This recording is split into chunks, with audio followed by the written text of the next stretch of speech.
Oke, assalamualaikum warahmatullahi wabarakatuh.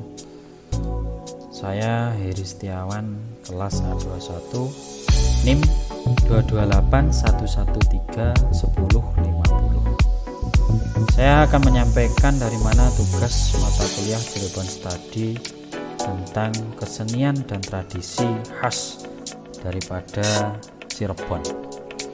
Oke, yang pertama yaitu adalah tarling. Tarling merupakan kesenian khas wilayah pesisir timur laut Jawa Barat, Jatibarang, Indramayu, Cirebon, dan sekitarnya. Bentuk kesenian ini pada dasarnya adalah pertunjukan musik, namun disertai dengan drama pendek. Nama tarling diambil dari singkatan kedua alat musik dominan, yaitu gitar akustik dan suling.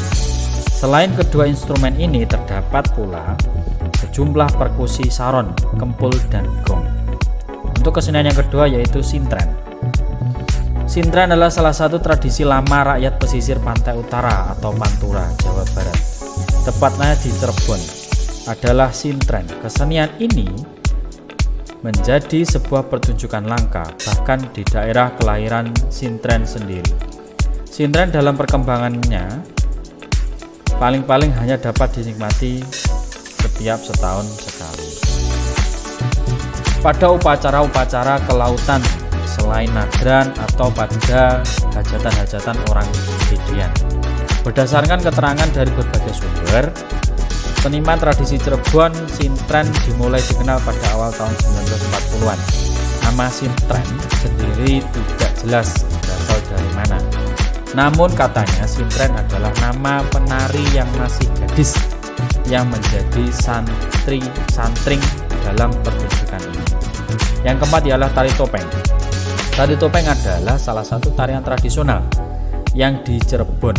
Tari ini dinamakan tari topeng karena ketika beraksi sang penari memakai topeng. Konon pada awalnya tari topeng diciptakan oleh Sultan Cirebon yang cukup terkenal, yaitu Sunan Gunung Jati. Ketika Sunan Gunung Jati berkuasa di Cirebon, terjadilah serangan oleh Pangeran Welang dari Kerawang. Pangeran ini sangat sakti karena memiliki pedang Curug Sewu.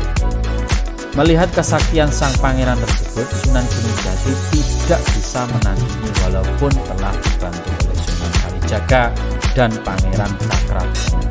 Akhirnya Sultan Cirebon memutuskan untuk melawan kesaktian Pangeran Welang itu dengan cara diplomasi kesenian. Kemudian yang keempat adalah kesenian Gambyong. Seni Gambyong merupakan salah satu kesenian peninggalan para wali Cirebon.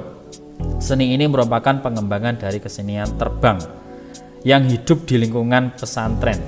Konon seperti halnya kesenian terbang, Gambyong digunakan oleh para wali, dalam hal ini Sunan Bonang, Sunan Kalijaga, sebagai media untuk menyebarkan agama Islam di Cirebon.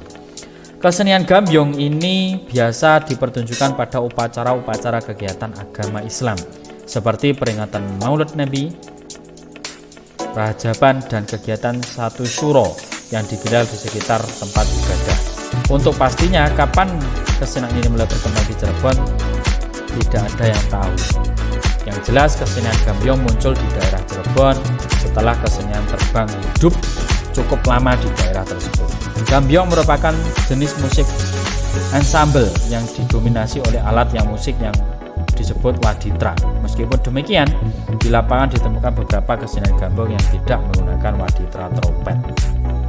Yang kelima adalah angklung bungko. Angklung bungko adalah kesenian dari Cirebon, khas dari daerah Bungko, Kecamatan Kepatekan.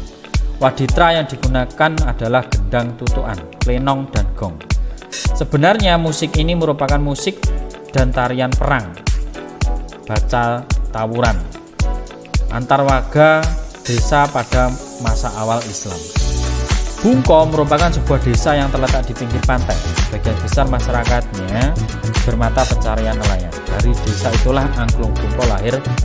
Alat musik yang digunakan dalam kesenian ini adalah angklung. Bentuknya hampir sama dengan angklung Sunda yang pada masa itu. Dan yang terakhir adalah gamelan renteng Cirebon. Alat musik gamelan gong renteng berkembang di beberapa daerah provinsi Jabar. Sama halnya dengan gamelan lain. Gamelan ini biasa dimainkan dengan perangkat alat musik lainnya, kenong, demung, saron, gong, dan beduk. Hal yang paling khas dari jenis gamelan ini adalah penyusun atau peletakannya secara berderet berjejer. Gamelan ini sering dianggap berusia tua, tapi yang dengan lagu yang begitu hidup dan tidak terlalu formal. Menurut Elang Mamat dan Sanggar Kelapa Jajar Kanoman, penyusun gamelan renteng berjajar menggambarkan aturan teratur sesuai dengan barisannya.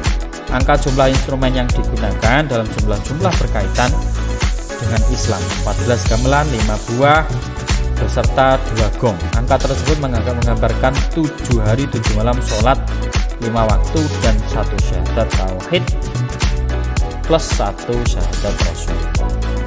Oke, demikian yang dapat saya sampaikan. Yang kekurangan, akhirul kalam. Wassalamualaikum warahmatullahi wabarakatuh.